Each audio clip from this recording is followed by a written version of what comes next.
tukwaniriza mu studio za TV yaffe sebo mwagalwa w'abangi bulijjo bambuuza ebibuuzo ku gwe konze ndikuyita obitwegambire wakola otufuka kino ky'oli sebo wasala magezi kyoga tugambe twakulaba wano ng'otandika banga tono okyuse sebo eyali omwavu mpulira kati weevuga oli bulungi onyirira wasala magezi kyoga tugambe lwaki abantu bakweyuna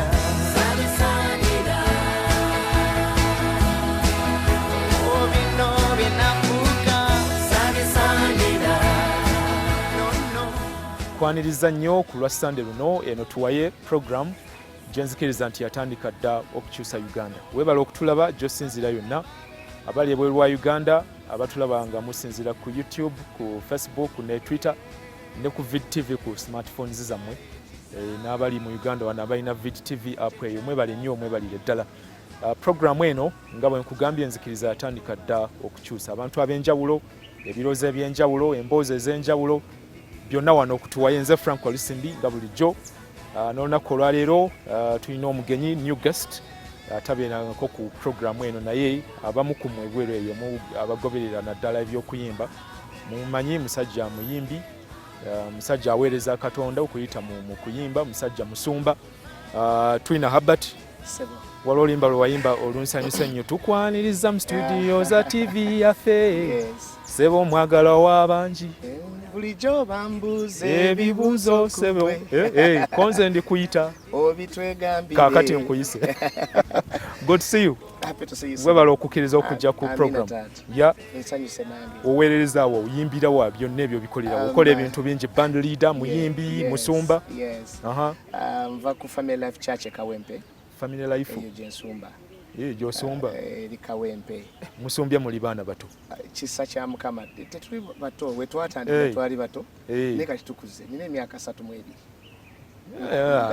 ero kyali muto naye kuba natandika ndi muto we twatandika bagamba oli muto nawe ng'okiraba ddala tonatuuka naye kati tukuze kati okay omuzenze mugufunye tugenze tuweze emyaka yesebo Family Life Church Kawempe okay nze nno bulijjo nkumanyidde mu kuyimba yesebo saabisaanira si byakyama Yesu byakola n'ennyimba endala nnyingi Katonda ono bw'akuyita sometimes asobola okuwa talent ezisuka emu azigaba he gives talent nobeera multi-talented ntera ogamba nti abasinga bakulaakulanye mu by'obusuubuzi omusanga atalina dduuka limu omusanga nga atunda ngoye naye atalinayo ne faamu y'enkoko nga Mukama muwadde ekirabo ekyo. So God can give you more than one talent. Is it a talent Twina oba it is a making of you people? Nti oli bw'agamba okay kati mu kuyimba ndabika mpiseewo kankikozese mbere ne pastor nakibuuzaako ne mukwano gwo Pastor Wilson Bugenda I think kuba naye musoma yes nze ndowooza nti time tells self-made people you give them time obuweereza si buntu bwangu abaagala ebitiibwa abaagala erinnya you just give them time. It's always a matter of time. So ebiseera byebisonsulanya n'akisigalamu n'akitwala maaso. Yagalagana, the challenges down there in ministry, the trials will make the self-made run. Omanyi njagala nnyo ngoberera nnyo music wo Twina. Mpulira oyimba ne ngamba okay ono ne bw'atandibadde pastor. He's already ministering muchita worship. Yes. Yeah, style ya worship way. Same thing. Nenga kambeera ompuliriza oluyimba luno moyanzikeko. Same thing wali omukyalo omukulu mu ggwanga muno yakingamba yampita kuneebaza bwebaza. Okay. Mama Jennifer Musisi. Yangamba why you have to pastor? Because you are doing more than enough. Omuntu awuliriza oluyimba n'akwatibwako. Yes. Nemugamba nti nze sinze nayagala. It was not a desire. I even never thought I'd be a pastor. Naye Katonda bw'akuyita ayina engeri gy'akolamu ebintu by'otaasuubira ne bibeera. Kakati nga bwe nkugambye nti ekizibu kya Katonda waffe omanyi olugero lwa talanta mu Bayibuli. Gwe yawa ettaano bw'akomawo ayagala bibala bye talanta zonna z'akuwadde. Waliwo eyatereka emu n'agamba nkumanyi oli musajja mukambwe eyange nagizinzeko nenjitereka njikuddize. Bible egamba and God rebuked him. He rebuked n'agamba no. Kakati gwe atakozesa kyenkuwadde kanjigweko njiwa abalala. I think Katonda y'omu agabeemu ate gye bali be baweemu. God can give you one talent nga you are a comedian, simple. You are a gospel artist, fine. You are no itiramu awo and it is okay to get one. No kifunira mu not ayomba na bilala. But if he has given you 3 years a reason, exploit them, use them, because at the end of the story he wants results. Actually ndoze kisinga obukulu si ntero gamba abantu nti mukama byatuwadde si byaffe. Yes. Byakugasa bali abalala. Now, if my music, he's using you. He's using me to influence, to impact, to transform, to change. Now, if my music is changing someone, then thank God. Then you should know I am not self-made. If my summons, my sharing, the words of wisdom, the calling on me is influencing, okujja konga bien kola bi breaking. God has not called us to break, to yise kuzimba. So, if there is a testimony nga waliwo awonedde mu church, waliwo omusamiza alokose, waliwo omwenzi akyuse, then I'm not self-made. Because what God gives us is to bring results. Ekanisa ogitandika kiseera ki? Family life and yatandika Family life. Kawempe? Yes, Kawempe. Kawempe. Yes, sir. Kawempe yatandika 2014. Yes, sir. Twatandika 2014 kati tuli mu myaka 3, tuwezeze emyaka 3. Naye ng'okusumba natandika a little bit earlier. Nasoka kupartnering na a few pastors mu buweereza okutuusa mukama bwe yansindika Kawempe. Okuyitibwa kuno mwogera nnyo okuyitibwa nze ebyamwe by'abalokole sibitegeera bulungi. Yes, sir. Bwe mpitibwa nkwatirawo Bible ne ngamba okuva n'olwaleero nfunye ekifo tujja kubeera wano. Or do you go to school? Kiba kitya? Yes. Let me put it right so you don't. Hey. We have music. We have not music school, but music. We have ministry schools. Otyo? Ministry schools do not jebasomesa obuweereza ba Katonda. Kati obuweereza okusomesebwa, you can osobola graduating mu ministry school nenga toliko kuyitibwa. Osobola graduating mu Bible college nenga toliko kuyitibwa kwa busumba, because ministry school does not, qualify you to be a pastor. It shapes the calling. So kuyitibwa kwe kusooka. A calling is different. Okuyitibwa kwe kusooka. Kata tosobola okuba n'okuyitibwa n'otabangula n'otabula ebintu. So it is a two-way. They are both needed. Byonna bya makulu. Ekisooka kuyitibwa kwe kukulu. Nate bangi bafunye okuyitibwa ne batabangulwa ate ne basobya. So both are needed. When you realize you are called, kati abazungu batusingako ffe, abazungu atunulira omwana nga akula n'amanya nti ono omwana agenda kubeera swimmer, ayagala okuswiminga, n'amuteerawo byonna ebimwetaagisa okukuza ekitone, n'amanya nti ono muyimbi, omwana n'ava buto. Uganda yokka gy'osanga omuyimbi nga tamanyi kuba nnanga, omuyimbi nga takuba gita.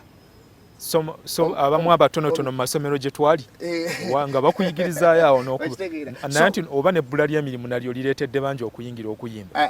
Eyo topic nayo eri awo. So what I'm saying is kati okuyitibwa kwe kukulu, kwe kusooka. Naye bw'omala ofuna okuyitibwa, you go and be equipped. Omanyi nze Twina mbeera wano ne ntunuulira abasumba, ne ntunuulira abantu bye bakola mu nzikiriza zonna. Yes. Abalokole mbasaako focus ne ntunuulira omuntu n'asoma olunyiriri n'aluvuunula ne ngamba musajja ono yali abaddeko mu Bible school kiki. Nze anyway mu kumanya okwange okutono ndowooza nti awulira nti ayitiddwa yandiseeko bane mu college. Yes, that's kyembadde nkugamba nti buli lw'otabangulwa you will blunder, ojja kusobya, ojja kuwonoona mu kifo ky'okuzimba. Era ndowooza obiwulidde, ndowooza n'entalo ezibaddewo naddala abasinga bakitaffe abaasooka, they didn't take it serious to put a training on top of the calling. Kyova olaba nti bakola mistake, and even ne bw'obanga oli muzibe okiraba nti ataawo okitegeera oba. So ndowooza nti byombi biri necessary for the church, calling and training. Lwakuba nti kimu kisinga kinakyo, but they all work together. Yes. Okay, tugenda kukomawo mu kitundu ekyokubiri oyongera okutubuulira ebigambo nga bwe bitambula eyo gye muddukanyiza obuweereza. Tuwaye kyagenda mu maaso. Twina Herbert, muyimbi, musumba, gwe tulina olwaleero ku bench.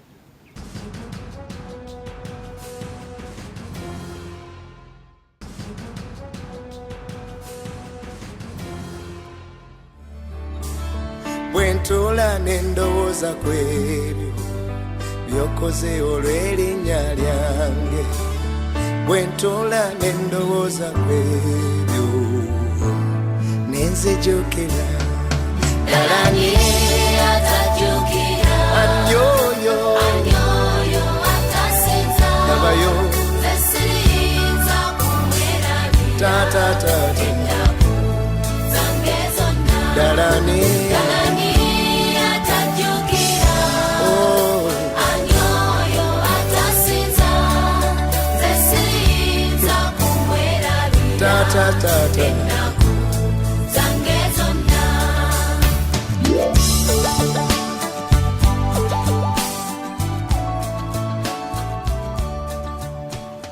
kegende maaso Tuwaye Twina Herbert gwe tuli naye olunaku olwaleero luno olwa Sunday. Webala okubanga okyaliko kozi olinayo ne show. Yes sebo. Okay. Nina show tujise Friends of Twina concert. Mikwano gya Twina. Herbert. Nakizudde abantu gye bali abanyumirwa ennyimba zange wakakizuula. Abantu babeere buli kyokola nga bakulaba okiteeka emabega obwongo nti ete wajja kubeera yakiraba naddala asiima kati nkizudde nti abasiima baweze. Yes. Those who appreciate what we do. Show yaddi ya 17 November ono yennyini. Yes. Muliwa tuli ku Theatre La Bonita. Theatre La Bonita. Abantu mujje mulabe Twina Herbert ku La Bonita. Tugenda kukukola ntegese ngezaako kulaba nti Mukama ayamba music waffe ne concert za Uganda. Settings zikyukemuko. Nze am more of a worshipper.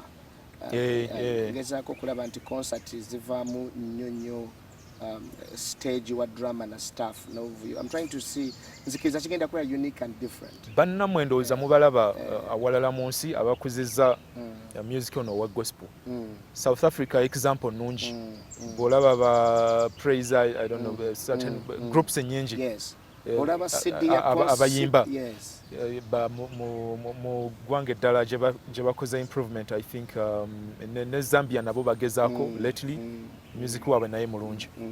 So we are ndi mu kukkiriza Katonda okulaba nti concerts zaffe nti bw'ogula CD ya concert ekumala okuleeta okusinza ne presence ya Mukama mu church yo oba mu makaago nga bw'olaba stage concert z'aba South Africa nga bazirecordingira ku stage. Recorded on stage naye owulira nga it took them time to prepare. Sound owuliranga yoyo. Performance ye balinga bali mu studio ya audio. Yes. Kati balina ekizibu mu Uganda nti mu studio tufaayo nnyo ne product ya studio nebula ku stage ya concert. N'ogamba ono ye yayimba ekyo. So we are trying to improve that. Besides n'okukkiriza Katonda kikola. Nzikiriza Mukama emabega eyo concert zibadde ziteeka mu CD buuka DJ akoze atya. Ogenda kukola live. It's going to be a live worship concert. It's going to be live worship concert. I believe it's going to be. Zinyumira nnyo ez'abazungu ezo zendaba ne nga Katonda anatukolera ddi naffe bijje Uganda bino. Tujje tukirabe nga. Wow. Yes sir. Okay. Okuyimba kuno Twina, is it something you thought about in school? Is it something you came chewava nakyo ewammwe awaka? Amazingly nange I discovered late. Ntandika okuyimba nga ndi ku bangoba mu nyumba. Ku Kampala kuno? Yes sir. Mara senior 6. Renti? Era rent, si renti. Hey. Balokole nno nali mbeera nabo. Naye oli naafuna omugenyi baali bazungu n'angamba afune gyendaga abazungu baagala privacy. Kati nga kaali kaseera kazibu. Kaali kazibu. Bwe nfuluma ennyumba nali maze emyaka ndowooza nga 5 nga sibira na muzeeyi wange. Muzeeyi wange yali talina ssente bulungi. Kati nga naye we yafuna nnyumba za jjajja omu ku bajjajjaffe yali yamuwa kaluumu mu nnyumba ze. Kati nali namuvaako nga ninga mu senior 3. Kati this is senior 6 back. Kati omwami omuviirako ewammwe Kabale fe muzeeyi we Kabale naye basenga Mitooma Bushenyi. Bushenyi. Kati kyekyalo kyaffe. Naye kati muzeeyi musajja yali abeera mu Kampala. Kati in senior 3 nenve waka ntandika okubeera ne bano baganda bange omuli ba Pastor Wilson Lugembe n'abalala nga Musumba actually yali lidda waffe nga atandisa okupangisa atandisa oyimba yayimba luyimba bulita ati yero yasookera ddala Mukama namuwa ku busente awo n'apangisa kati ffenna baali bamufaanana omuzungu agamba birds of the same feathers flock together. Kati ffenna baali bamufaanana batalina bulungi ssente abava ne tumugoberera mu kayumba ako musulawo olwo twali tusula n'akulabye awo nga ku olwo gyempya simanyi mu kiyaye simukyaya nga agenda mu kiwunya kiwunya okay awo we twatandikira so but later that is from senior 3-4 tubadde ffenna 5-6 vac kakati Musumba Bugembe waliwo gwe yandekera yendoza that time he was in London yali afulumye mukama yali amugulidde wenzi jatanso tambula nali nfuna opportunity ogenda osoma. Actually, it was a ministry course I first did Africa ministry course for about 6 months. Ngendo okudda nga wemanye waka we wano. Ne bangoba mu nyumba nasanga gaye yachaza abagenyi. Nti abazungu bajja. Nenga atenga naye nyumba he was just in charge. Nga it's a long story. Bamulekera akume. Bangoba mu nyumba. So yangamba nga asaga nti bano bagala privacy. Nti va mu nyumba ne mbuza kati ndagewa. I've been here about 4-5 years.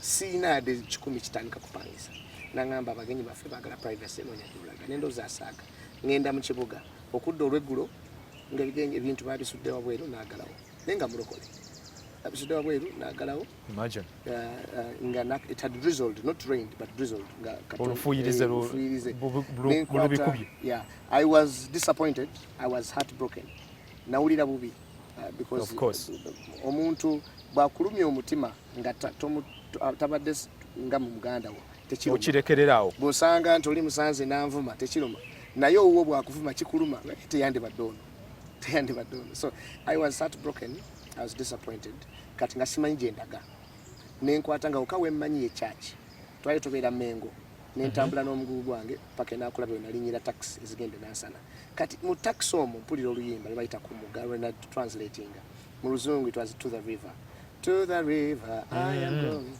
Precious Jesus, I am ready. Now that message, yalinga mukama gye yatumye enkyusi. Nempuliriza obubaka nga nentandika okukaaba ne mu taxi. Newaddeyo emigugu ginsobedde njikuwa mukama. I'm ready to surrender every care to you. Yes. Kati bwentyo bwentandika bwenzirayo to cut the long story short ntuse ku church nfunyewa muzira kisanyambye tugenze kati bwe malo settling in life. Noonya oluyimba olwo.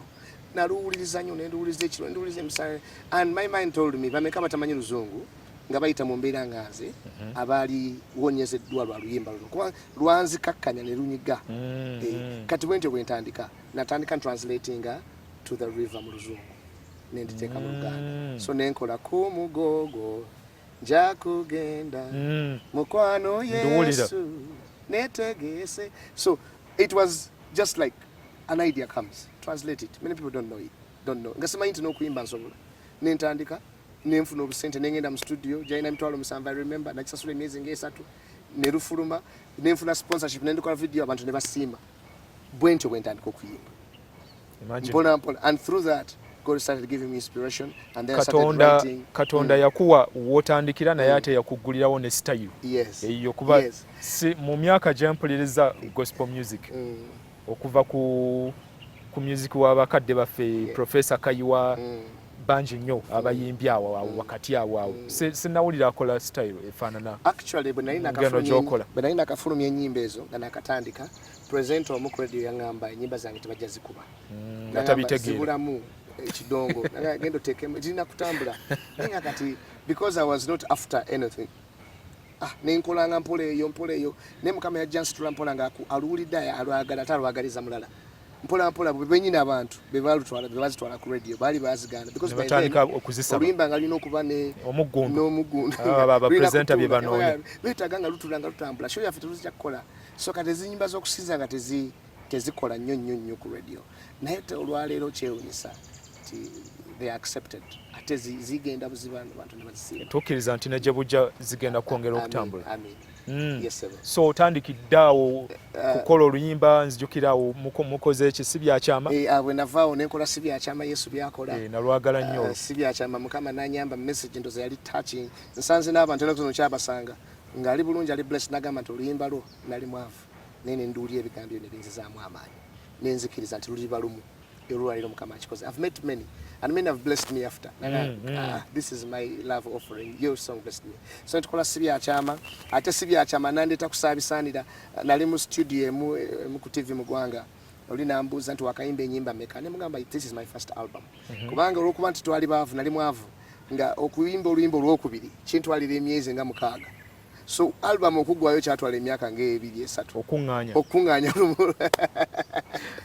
Katonda n'akikola newera si byakyama bwavaayo ku TV omuli nambuuza wakikola otya okubanga album esooka abantu bajja because si byakyama got a blast yayagalwa mu church ne abantu ne bagikiriza because I think the message of hope yabazamu nnyo abantu actually yeringa yandeeta kusiina katono mumbandi ku TV omukyala nambuuza okikoze otya abantu batera kuviirayo ku album nga yakutaano nga basoose kutoba n'olira muli ekigamba nti saabisaanira nenjogera ku TV nti saabisaanira nange Katonda yakoze after the show ekigambo kino kikomawo ate netandika okifumitirizaako mukama bwenzija oluyimba lwa sibyazimanya saabisaanira very powerful era ndoza olwiraga tukwaniriza mu studio ya TV kiva wali yes sebo mwagalwa wabanji bulijjo bambuuza ebibuuzo so nafumitiriza after the show nengamba omukyala ekibuuzo kyambuuzisa mazima ddala nkoze nti ngenda okufumitiriza eyali omwavu gwe bagoba I didn't have anyone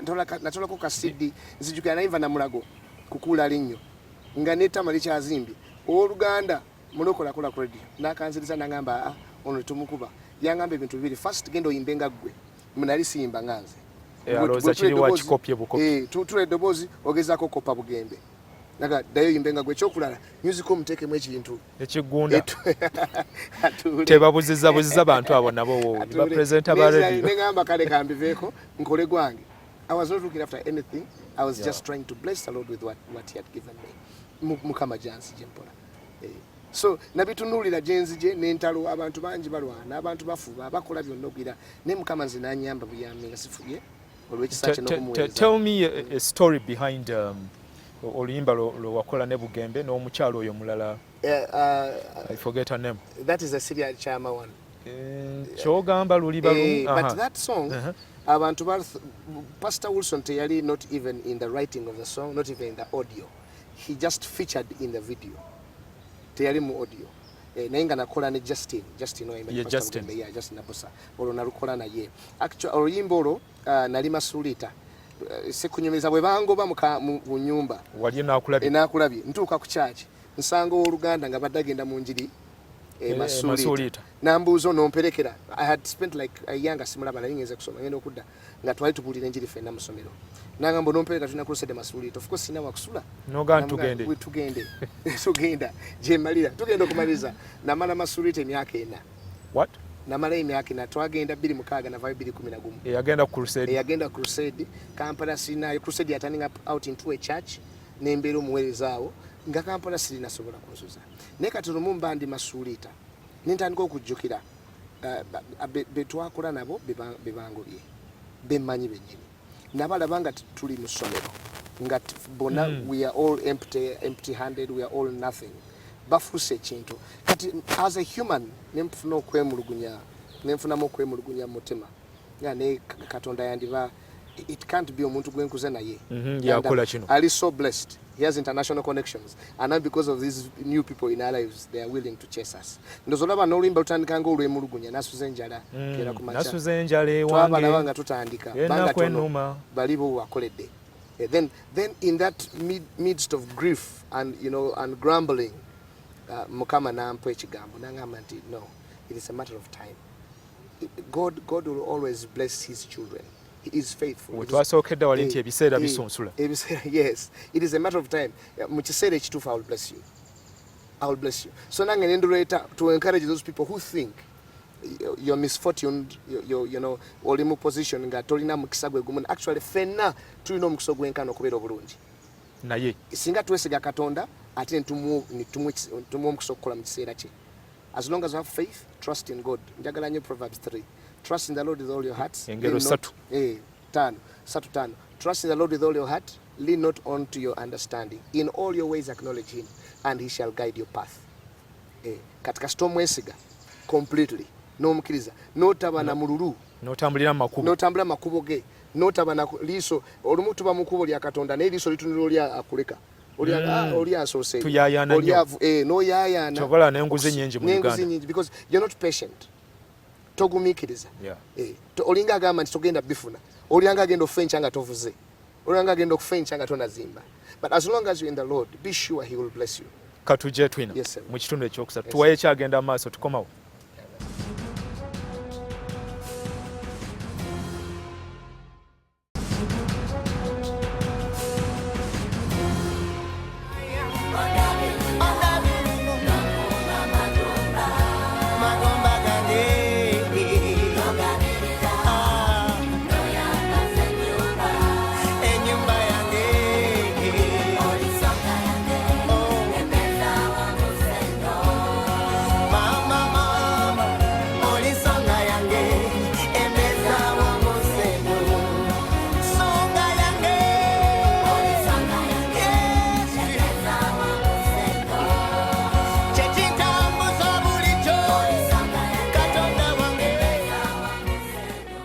Tuwaye ekyagenda mu maaso. Omugenyi waffe olwaleero Twina Herbert akubulidde alinayo show. Yes.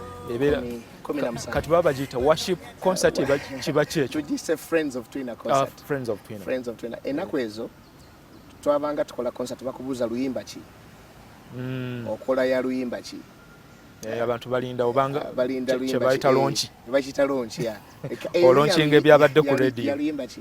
Naye kati this time round if I am a worshipper, oyagala omuntu omanyi nti bw'atuuka katuuti seetaga kwimba luyimba lwange okuwa omukisa. I don't need to sing my own composition to bless you, especially nze atayimbira nsi. So I am a worshipper and I have to accept God has anointed different people. So on my stage nsobola okusinza oluyimba olutali lwange. And then seetaga kuba na luyimba lupya okukwaniriza. So I'm building a fan base of Friends of Twina who have been blessed by me. Ogenda kusolooza mmeka awo kati ku La Bonita? La Bonita okuyingira, it's a corporate concert. Okuyingira kwa mitwalo 10, corporate mitwalo 5, then ba students mitwalo 3. Corporate kwa kikungu. Kwa kikungu. Mu mbeere. Yes. Okay. Katukwagalize bitambule bulungi. Nenga okuyimba n'okusumba bisobola okutambulira mu myaka 10 egiddako nga biri ku pesi yemu. Nnyo n'amaanyi. Bisobolera ddala nnyo n'amaanyi lwansonga 2. Ensonga esooka Katonda bw'akuyita akuwa n'ekisa kyekyo kyakuyitidde. Songa bwe twatandise tugamba nti is it self made, gwe yeeyise bwa Mukama yakuyise, ne ngamba it's a matter of time. So kakati that's watch and see. Katonda bw'akuyise ajja kuwa ekisa n'amaanyi. Ekyokubiri nti Katonda atuwa ekisa okukwatagana n'abantu. Batera okumbuuza okikwasaganyiza otya. Sikola nzekka. I've not made I lead the worship band. Ina staff yayo. Church, I'm not the sinze kabaka wa kanisa. Ekanisa ya Katonda ate be yagine esigisa. Nkola never na. Yes, kituufu naye kanisa obwetaavu bwayo demands zekuteekako. Of course, chengama nti nkola omusumba omukulu. Nkola never actually katugamente there are 3 ministries kubanga nina n'amaka. Nino omukyala n'abaana. Imagine. Nino omukyala n'abaana. Then in worship and oyina amakaga go. Oyina obuweereza obwa music. Oyina kanisa. Yes. Kati wake wange mukyala wange yanyambako. Twina management yayo. Ku church twina associate pastor never department zida associate. Ne music ministry nina team ya ikola. So all I do is mbanga manager, mbanga coach nga coach mu kisaawe ky'omupiira. All you do is you may not even play, but you manage well. You know who should play here. You do the management. Okay. Ozanya bulungi Mukama kwekisa n'omwoyo w'amagezi. N'omanya nti katoli mujjeyo zaayoli.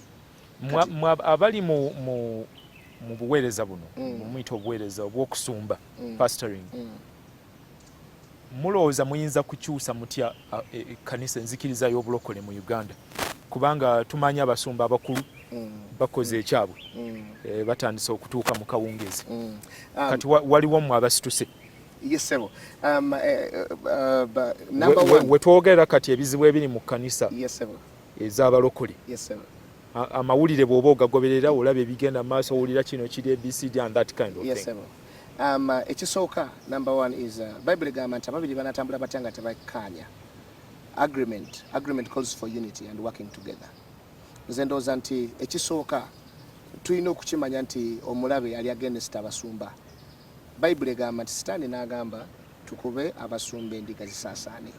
When the enemy is attacking the church, he can't go through the flock. He comes through the shepherds. Because once you hit the shepherd, N'endiga oba ozimaze. Teri azikumakuma.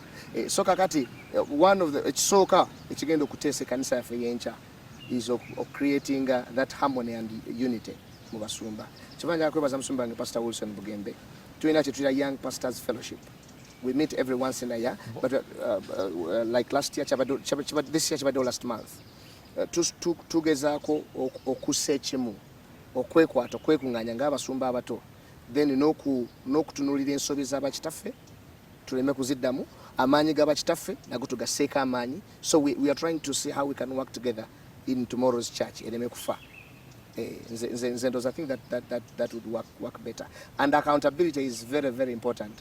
Omuntu natala accountable wadembe katulwalero obotambula nina bye sobola kola kubanga not because of me kubanga nina tata ayinza okungamba gwe wakoze kyaki koze tata mu kino yani mu mwoyo kitange Pastor Wilson Bugembe kubanga mweka n'emyaka mwenva spiritual fatherhood takwatagana na myaka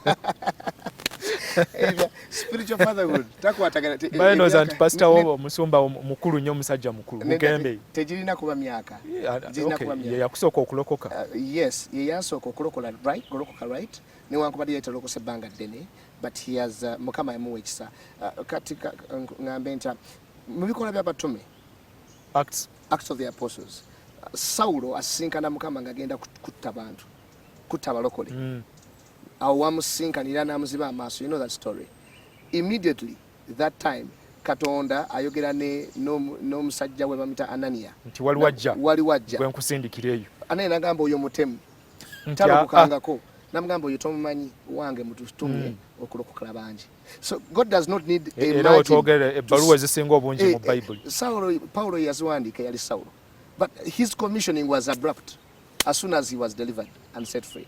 So sometimes oliteetaga kuba myaka mingi okukola omulimu mu ggwe because si yakola omulimu Katonda muliko yakola omulimu mu ggwe oba okitegedde. Yes sir.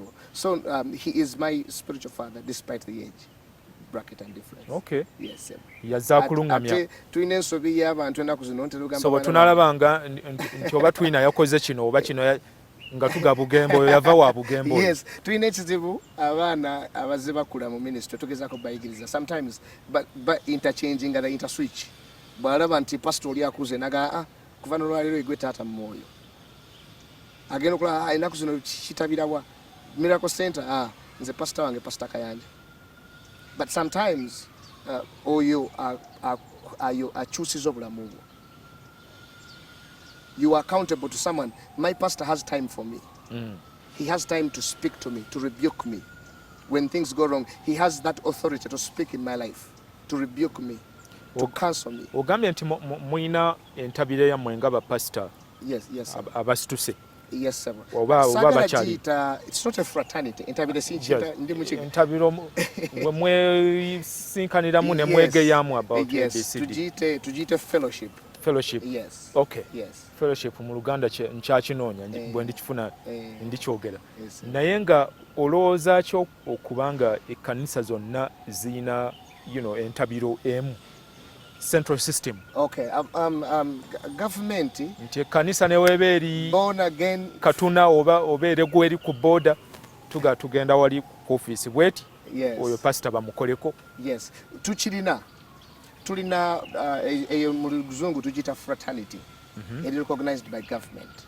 Fraternity. Kakati okujjako Twina National Fellowship of Born Again. It is a fraternity.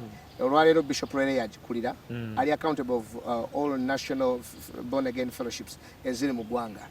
However, bamemba aba fellowship eyo kati tuli mu transition period okutegeerera ddala how n'okugyamu obuntuntu obuli mu kanisa zaffe ebimu ngezaako byepe n'obutakosa abantu n'okitegeera nepe n'ebintu ebimu abantu mwena obbabuulira bwe kiba kyekituufu ng'okibabuulira. Yes, naye nga Buffet, that is Born Again Faith Federation, Born Again Faith Federation.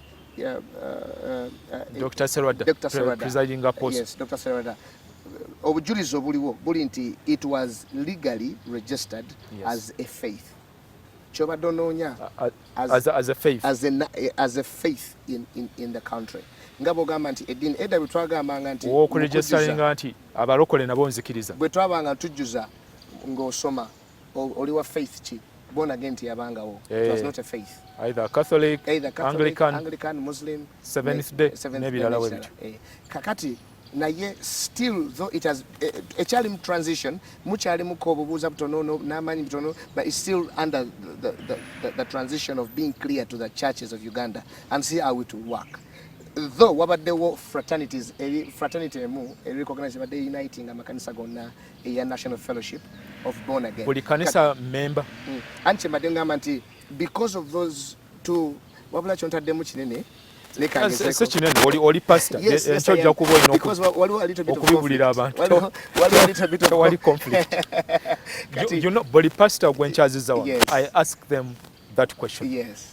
Ekkanisa mu Uganda mu kulaba okwange ziteekwa okubaako azigambako abasumba, muteekwa okubaako, you must be accountable. Yes, which is true, but the problem now is they are affiliated to different organizations, which is the only biggest problem for the okay naye nga mbufunze bwe kiba ekyawamu kisobola okukola kisobola ddala okukola. Problem is nti waliwo a conflict of interest to our fathers, which ndoza newe mbasi jogedde oba ogitega ogisobola ogiraba simanyi nze sibibeeramu ebintu byamu mbirabira eno nange.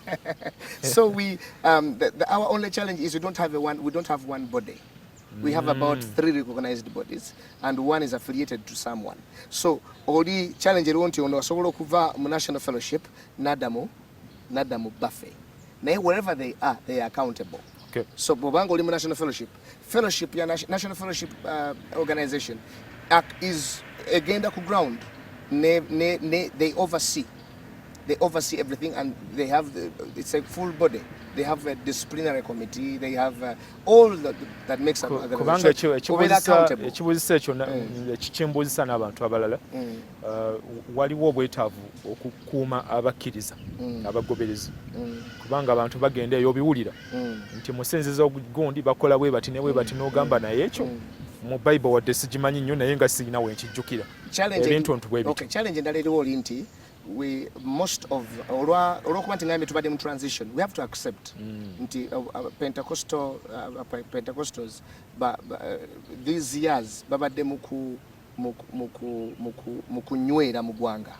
It's not the first faith. Kakati because they are not fully established registration yaabwe yalinga NGO mostly. Mabegao mostly have been NGO. Kati osanga pastor nga tali affiliate tali attached ku buffet or ku National Fellowship of Born Again. If he's independently registered, there is no way you can rebuke them. Otherwise, he's there for fellowship. He's not accountable. Kati goli mu National Fellowship NFB. Yes, sir. Okay. Yes, sir. Lyati musomba mitala ndudde okumuliza yasooka popularizing National Fellowship. Bishop Rere yaliko. Anti Rere yaliko naye mitala Apostle Mitala. Yes, he's fine. Ndudde omulaba. Bambi. Yes. Bw'oliwa musanze omundabira. Amina sir. Okay. Tukusibudde. Ogambye show yaddi? Show ya this Friday 17th next week. 17 November. Kale abantu banajja ne bakula. Amina sir. Webala okkiriza okujja ku bench. Twina Herbert. Amina sir. Batulabire engozeeyo ekawempe gyoweereza. Yes, sir. Kale Tuwaye program tukkiriza ekyusa Uganda era ejja kwongera okukyusa. Okoze bulungi okulaba. Nze Frank Olsen. Thank you Baba, thank you. Neewonyo kwagala kwonze kwagala nga konjijendi wentula n'endowooza kwebyo byokoze olw'erinnya lyange. Kakobo kaliwo wakadduka omusalaba wakalaba naye tewakakwata kijjukira lwewakaba ng'olabye akakakubo era tewakakwata nokonakona ng'endiga mpolampola songa ogenda mulofula yadde ekisoowa kiraba tewayimirira yadde watya wasigala otambula bwe ntuula n'endowooza kwebyo byokoze olw'erinnya lyange bwentola nendowooza kwebyo nenzijukira